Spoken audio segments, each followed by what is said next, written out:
Ang gandang balita natin mga kabrad, oh. Ayan, di ba? Ito yung mabait natin na inahin. Rhode Island to. Tapos dito, napakaraming itlog. Ayan, oh. Hindi lang yan mga kabrad. Ang dami pa natin itlog dyan.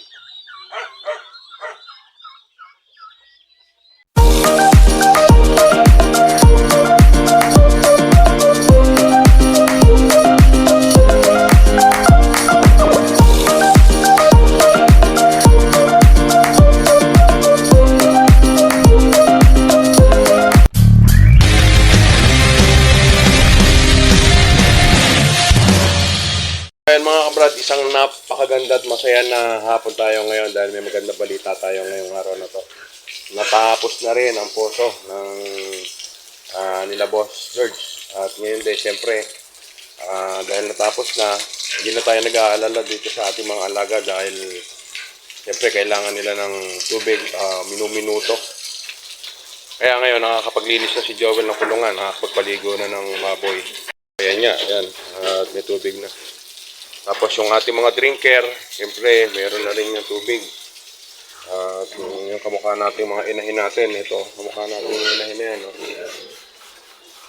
Yung pa naman ganitong mga panahon, so sobrang init, kailangan talaga nila ng tubig. Pangunahin nilang pangailangan, inumin. Yung kamukha nito, ayan yung ating si native. Malapit na to. Ayan, gulong-gulong sa dahil may tubig na nga tayo. Salamat bossing, Boss George. Nagkatubig na tayo. Ayan, yung drinker natin yun. Ayan. Meron na. Meron na silang maiinom ngayon. Minuminute. Hindi ka mukha nung namano-mano kami ni si Joel. Ang ginagawa ni Joel dito, maya't maya, lagay ng tubig dito sa labangan. Mahirap na gawain yun, yung mga ganon. Kaya buti na lang at natapos na yung ating iniintay. Ito pa naman yung ating inahin na to. Isa pa yan, malapit ng mga anak. Naglag na yung kanyang ayan o. Diba? So malapit ng mga anak to. Ayan. Halos sabay to, yung dalawa na yan. Araw lang ang pagitan yan. Depende na lang siguro kung sosobra yung isa sa kanila o maaga mga papanganak. Importante sa atin ngayon at siyempre masaya tayo, makakatulog tayo ng mahimbing dahil may tubig na maiinom yung ating mga alaga. Well, siguro yung tubig na yan, mas luminaw, mas luminaw siguro yan. Ilang binaon?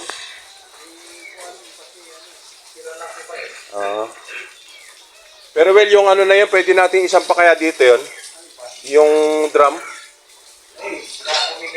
Ito. Kailangan nyo yung pagpapatuwa nyo, matipad. Bibigan ko. Hindi naman. Kailangan talaga tayo dito. Meron tayong stock na eh. Hindi pwede ikalpak mo dito baka mabali na. Kung suportahan natin ng tobo pa rin. Hindi, sa loob. Dito. Dito lang naman ang patitibayin natin dyan eh. Ito. Oo. Kasi lalagyan natin ng papaganon. Diyan well, diyan may papaganon. Tapos dito parang diagonal. Tapos lalagyan ng patong na gano'n na kahoy.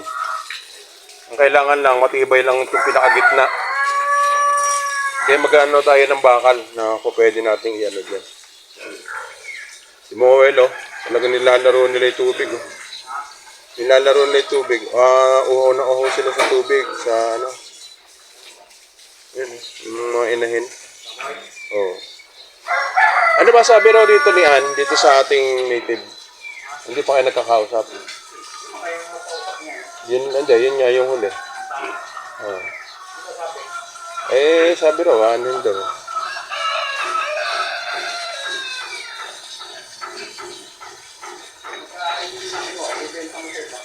Oo nga.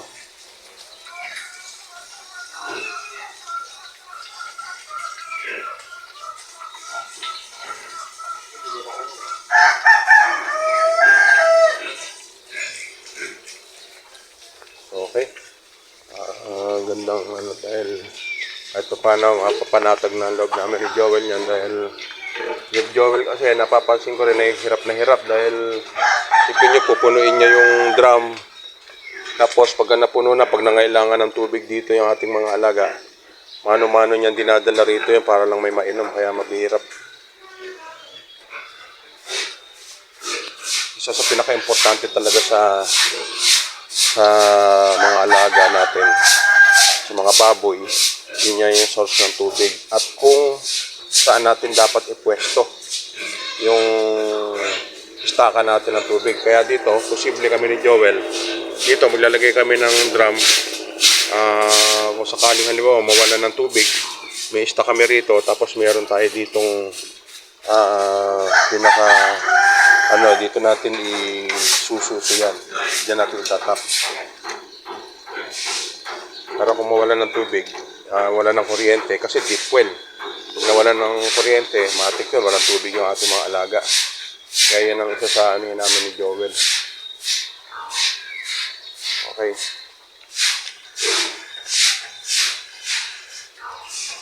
So yung isang magandang balita sa atin ngayon mga kabrad.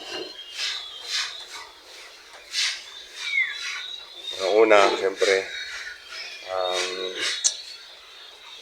meron na tubig yung ating mga alaga. Isa pa mga kabrad, kanina, inalis na natin yung isa nating inahin. Ito nga si number 16 dahil napansin ko na parang hindi nagbubuntis. Kaya natin ito bibinenta na rin. Una sa lahat, pang-budget dito sa ating mga alaga. Para pangalawa, kung hindi siya magbubuntis, pakain lang tayo ng pakain dito sa baboy natin.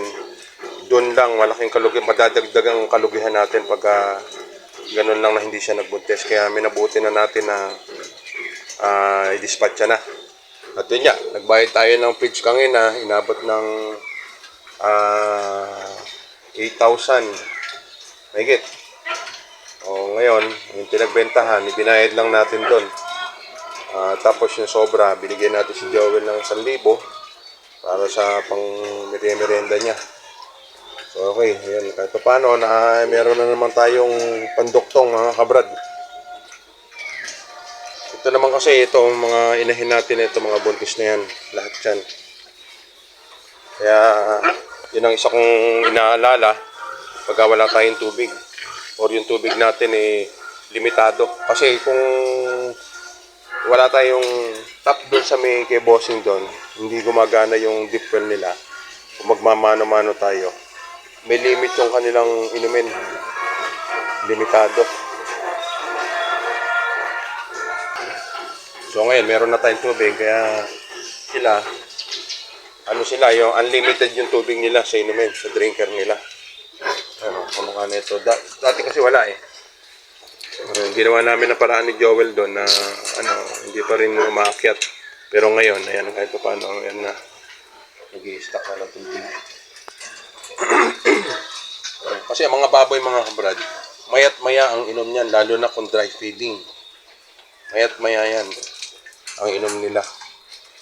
Kaya ang ginawa namin ni Joel, wet feeding kami para at least kahit paano mabawas-bawasan yung nila sa tubig, yung pangangailangan nila. Kapag hindi sila masyadong matako sa tubig. Kaya lang, iba pa rin yung dry feeding. Kung pamimiliin ako kung dry feeding ba o wet feeding, siyempre doon ako sa dry feeding. Unang-una, ang pinainaman sa dry feeding, hindi nasisiraan ng feeds. Halimbawa, ang isang inahin, binigyan mo siya ng wet feeding, tapos wala siyang ganang kumain, na-stack yung pagkain niya dyan, doon medyo aasim na yon, medyo mapapanis na pag hindi niya naubos. Hanggang sa minsan doon na nangyayari na tinatabang ang kumain yung inahin. Unless doon sa dry feeding, tuyo mo siya na inilagay niya sa labangan, kahit anong oras niyang kainin yan, kung may tira man siya, hindi masisira. Yun yung isa sa kinagustuhan ko sa dry feeding. Kaya kung bakit nagustuhan ko yung dry feeding. Kaya lang naman tayo nag-wet feeding dahil nga sa nangyayari ang sitwasyon natin dito nung una na nawalan tayo ng tubig. Kaya sinabi nga kay Joel na mag-wet feeding tayo. Kaya yun. Pero ngayon, back to dry feeding ulit tayo mga kabrad dito sa ating mga alaga.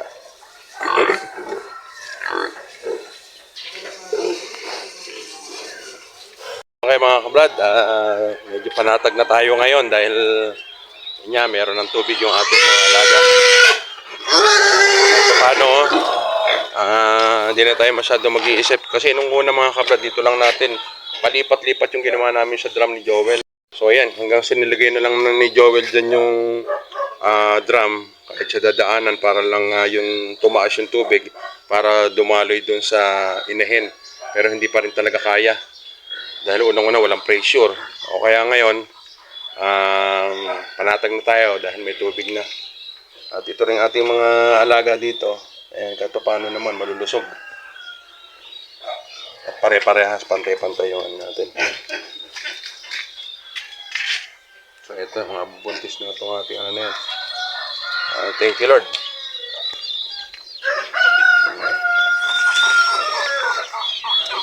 Siyempre, ito rin ating mga manok. Kahit paano, hindi na silang matutuyan ng tubig. Dahil ito, problema rin namin nung una. Maya't maya, lagay si Joel ng tubig dahil malalakas magsiinom. Yung lalo na, yung mga gala. Ayan.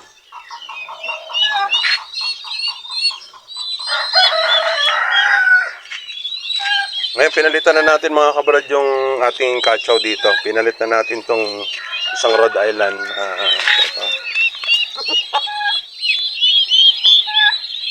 Ito, pure Rhode Island natin. Ito yung nandito sa kulungan ng baboy. Yung isa namang kasama, yung dating nandito, inilipat na natin doon dahil sobrang payat na. Kaya nilipat natin. Check lang natin yung ating mga alaga ulit. Dahil mga ilang araw tayo kasi na hindi tayo nakapasyal dito.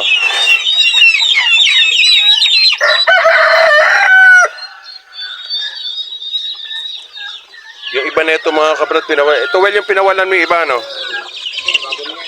Bago na to. Okay, wala nga. Parang bagong pisa ito, Will, oo, ito, bagong pisa ito. Ito, may bago. Pati itong nakakulong, no? Ito, may bago na naman pisa pala mga kabrad,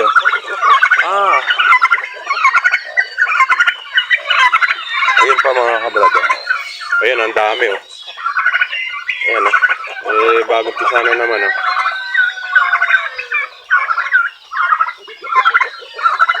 Ayan, bagong pisa yan. Yung siguro yun, nandito yung isa doon, bakante. Well, saan yun? Dito? Ayun sa dulo. Saka yung dito, ito pangalawa. Yan sa dulo, yan Ha? Yan yan. Ito. Yan naman. Yung ayun, yung gala. Ay, hindi. Ito pala yan. Dito pala yan. Ito yung sa dulo yan. Yan. Oo. Ako isa pa yun. Meron na rin yan. Dito tingnan natin mga kabrad yung ano. Dami na namang napisahan natin mga kabrad ngayon. Well, meron dito mga itlog ano to? Nasa washing machine mo. Bagong itlog lang to? Sa washing machine? Tinawasan ko. Okay. Dinawasan lang pala ni Joel. Oops, eto, ang daming pisana. Well, di ba ano to? Merong ano? Wala yan? Hindi mo sinamahan to ng plymouth? Hindi, meron doon Hindi, ito. Hindi, walang tasakyan Hindi, isama ko lang dito. Yung mabait nating inahin, Ayan, Namisana siya.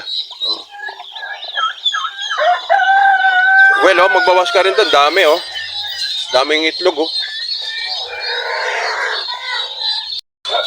Ang gandang balita natin mga kabrad, Ayan, di ba? Ito yung mabait natin na inahin. Rhode Island to. Tapos dito, napakaraming itlog. Ayan, Hindi lang yan mga kabrad. Ang dami pa natin itlog dyan. So dito. Yan yung malapit na to. Malimhim na rin yan mga kabrad. Yan. Tapos yung andito, ang dami ring itlog. Yan. Ito naman, nagbawas si Joel dahil sobrang dami.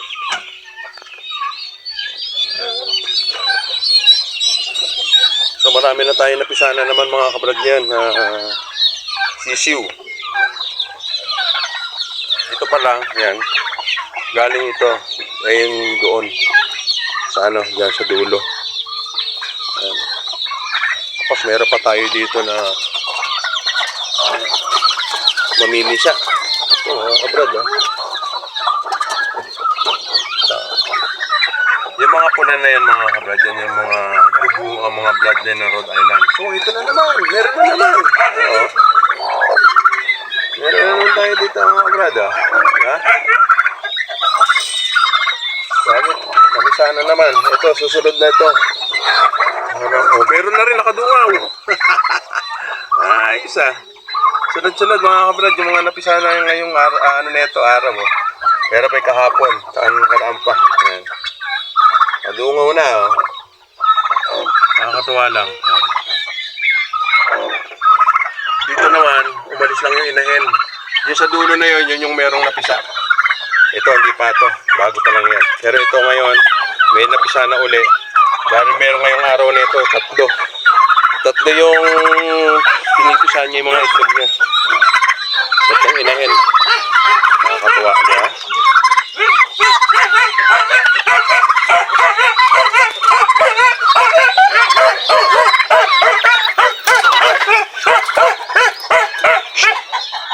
Nakakatuwa mga kabrad. Gandang balita.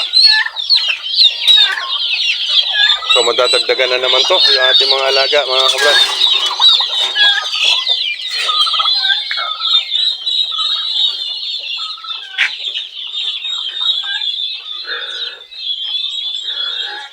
Yung dun sa may ano, ayun sa may mga timba.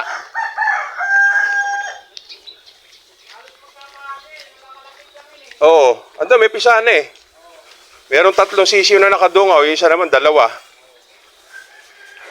So ngayon mga kabrad, magandang balita ngayon. Unang-una sa lahat, ang kinagandahan ng balita ngayon, meron tayong supply ng tubig na nanggagaling sa deep well. Kaya hindi na matutuyan o hindi na matitipid sa inumin yung ating mga alagang baboy.